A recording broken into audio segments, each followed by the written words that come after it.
حضرت ابو سعید خدری رضی اللہ تعالیٰ عنہ فرماتے ہیں میں نبی پاک علیہ الصلوۃ والسلام کی خدمت میں حاضر ہوا اور حضور کے دست مبارک کو چومنے کے لیے میں نے اپنے ہاتھ جب آگے کیے تو تپش تھی، تیز بخار تھا نبی پاک کو۔ تو حضرت ابو سعید خدری رضی اللہ تعالیٰ عنہ ارشاد فرماتے ہیں کہ میں نے، یہ سنن ابن ماجہ میں موجود ہے، فرماتے میں نے عرض کیا یا رسول اللہ صلی اللہ علیہ وسلم اتنا تیز بخار؟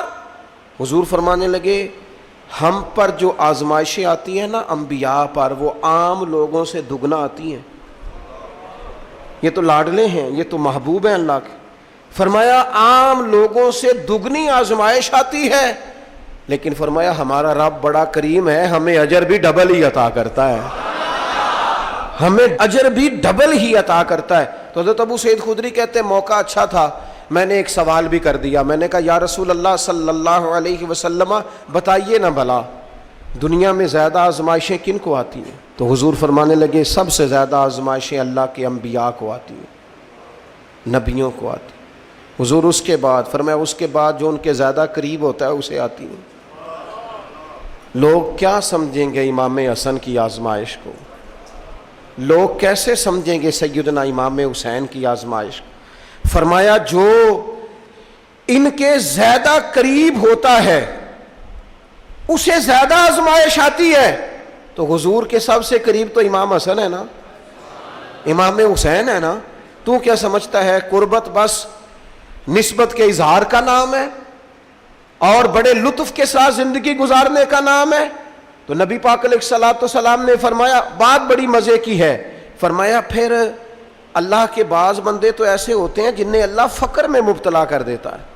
فرمایا ان کے پاس صرف ایک چادر رہ جاتی ہے، اتنا فقر ان کے پاس آتا ہے، لیکن جو حدیث کے آخری لفظ ہیں نا وہ وجد والے ہیں، وہ وجد والے ہیں، وہ سرور والے ہیں۔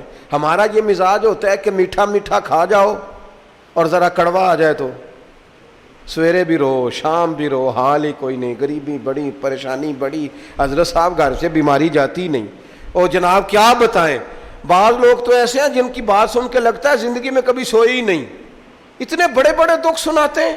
او خدا کی رحمت کا بھی تو ذکر کرنا، خدا نے جو تیرے اوپر انعامات کیے ان کا بھی تو ذکر کرنا، ان کا تذکرہ ہی نہیں کر رہا میرا بھائی۔ نبی پاک علیہ السلام نے فرمایا ان لوگوں پر دکھ آتے ہیں پر قربان ہونے کو جی چاہتا ہے ان لفظوں پر۔ حضور فرمانے لگے وہ رب کی طرف سے آنے والے دکھ پر بھی اس طرح راضی ہوتے ہیں جس طرح تم میں سے کوئی راحت ملنے پر راضی ہوتا ہے۔ ام حسبتم ان تدخلوا الجنہ، کہا تم سمجھتے ہو کہ جنت میں یوں ہی چلے جائیں گے؟ تم سے قبل جو لوگ تھے انہیں جھنجھوڑ کے رکھ دیا گیا، یہاں تک کہ وقت کا جو نبی تھا وہ بھی پکار اٹھا مالک تیری مدد کب آئے گی؟ تو پھر ہم نے کہا بس اللہ کی مدد آیا چاہ رہی۔ تو اللہ تعالیٰ نے ابتلا رکھی ہوئی ہے ہر ایک کے لیے، یہ نہیں ہو سکتا کہ اس دنیا میں آئیں اور ابتلا کے بغیر ہی گزر جائیں۔ کوئی آدمی ایسے ہی گزر جائے، ایسے نہیں ہو سکتا، ابتلا سے اس کو گزرنا پڑے گا جیسے بھی گزرے۔ اللہ مال دے کے بھی آزماتا ہے اور غربت دے کے بھی آزماتا ہے، یہ دونوں آزمائشیں ہیں اس کی۔ کبھی صحت دے کے آزماتا ہے، کبھی بیماری دے کے آزماتا ہے، کبھی فراغت دے کے آزماتا ہے، کبھی مصروفیت سے آزماتا ہے، کبھی بھوک سے آزماتا ہے، کبھی انواع و اقسام کے کھانے فراواں دے دیتا ہے، اب آزمائش ہوتی ہے۔ تو آزمائش تو ہے۔ اور حضور علیہ السلام سے حضرت ابو سعید خدری رضی اللہ تعالیٰ عنہ ملنے گئے تو آقا کریم علیہ السلام بخار میں مبتلا تھے، حضور کے اوپر لحاف تھا، کمبل تھا، تو انہوں نے کمبل کے اوپر ہاتھ رکھا تو بخار کی گرمی، جو جسم گرم ہو جاتا ہے بخار سے، وہ گرمی کمبل کے اوپر سے محسوس کی۔ تو حضرت ابو سعید نے عرض کی یا رسول اللہ یہ کیا؟ فرمایا ہم کو تکلیفیں دوہری ملتی ہیں، اجر بھی دوہرا ملتا ہے۔ سب سے زیادہ تکلیفیں انبیاء کو آئی، سب سے زیادہ تکلیفیں نبیوں کو پہنچی ہیں۔ پھر جو نبیوں کے خاص لوگ، متبعین خاص، ان کی عادات کو اختیار کرنے والے۔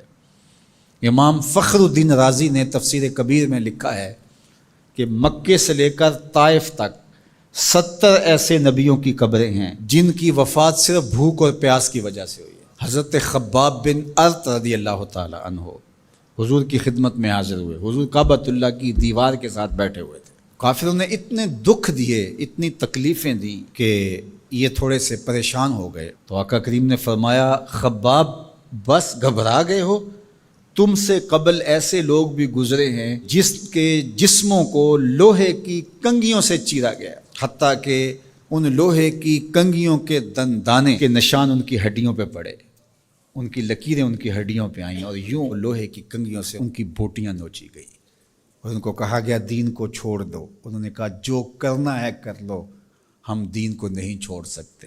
حضرت زکریا کے سر پیارا رکھ کے پاؤں تک چیر دیا گیا، لیکن پڑھو ان کی سیرت، ان کی زبان سے اف بھی نہیں نکلی، زخم پہ زخم کھا کے جی، خون جگر کے گھونٹ پی، آہ نہ کر لبوں کو سی، یہ عشق ہے دل لگی نہیں۔ تو خوشی ملے تو تب بھی اور غم ملے تو تب بھی جو دائرے میں رہتے ہیں وہی کامیاب اور بامراد ہے۔ ظفر اسے آدمی نہ جانیے چاہے جتنا بھی ہو صاحب فہم و ذکا، ظفر اسے آدمی نہ جانیے چاہے جتنا بھی ہو صاحب فہم و ذکا، جسے عیش میں یاد خدا نہ رہی، جسے تیش میں خوف خدا نہ رہا۔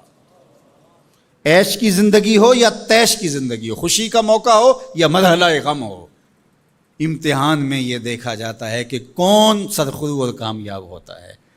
تو یہ زندگی امتحان گاہ ہے، کبھی مال کی فراوانی امتحان، کبھی غربت امتحان، کبھی پھلوں کی کثرت امتحان، کبھی پھلوں کا لٹ جانا امتحان، کبھی اولاد کی کثرت اور فرما بردار اولاد نصیب ہو جانا یہ امتحان، اور کبھی اولاد کا مر جانا یا نافرمان نکمی اور آوارہ اولاد پلے پڑ جانا یہ امتحان۔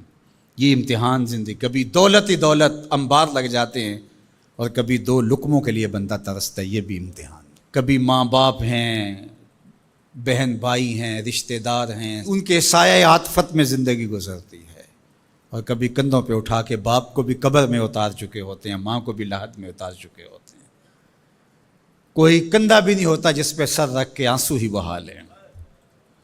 وہ لمحے بھی ہوتے ہیں، وہ گھڑیاں بھی ہوتی ہیں، وہ بھی گھڑیاں ہوتی ہیں۔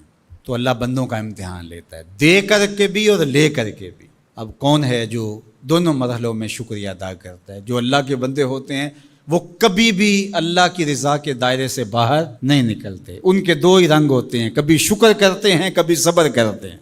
نہ ملے تو صبر کرتے ہیں، مل جائے تو شکر کرتے ہیں، اور پھر ان کے پاس فراوانی ہو تو اپنے اطراف میں رشتہ داروں کو، اعزاؤں کو، اقربا کو، گلی محلے کے لوگوں کو۔ جو ایسے حالات کے اندر جس کے پاس فراوانی ہے وہ اپنا مال لوگوں کی ضرورت کے لیے نہیں نکالتا، وہ ناکام ہے امتحان میں، چاہے وہ کوئی بھی ٹائٹل رکھتا ہو، وہ چاہے پیر کا ٹائٹل اس کے پاس، چاہے عالم کا ٹائٹل اس کے پاس، چاہے وہ سیاستدان ہو، چاہے وہ کچھ بھی ہو۔ اس مشکل وقت پر جو ضرورت مندوں کے کام نہیں آتا، اگر اس کے پاس گنجائش ہے تو وہ امتحان میں ناکام ہو گیا ہے۔ جو اللہ نے امتحان لیا اس میں ناکام ہو گیا۔ اور دوسرا جو مصیبت میں پھنس گیا وہ اپنی سفید پوشی کا آخری حد تک بھرم نہ ٹوٹنے دے۔ تو میں اور آپ لمحہ لمحہ امتحان گاہ میں کھڑے ہیں۔ میں ممبر پہ بیٹھا ہوں تو میں بھی امتحان میں ہوں، آپ یہاں بیٹھے ہیں آپ بھی امتحان میں ہیں، فیکٹری کے مالک بن کے سیٹ پہ بیٹھے ہیں آپ بھی امتحان میں ہیں، اقتدار کی مسند پر بیٹھنے والے سب سے بڑے امتحان میں ہیں، کیونکہ سب سے زیادہ تو ان سے پوچھا جائے گا نا۔ اللہ تعالی ہمیں اس امتحان میں کامیابی دے، اور اللہ تعالیٰ اس وقت ملک کے جو حالات ہیں اپنے کرم سے ان کو درست فرما دے۔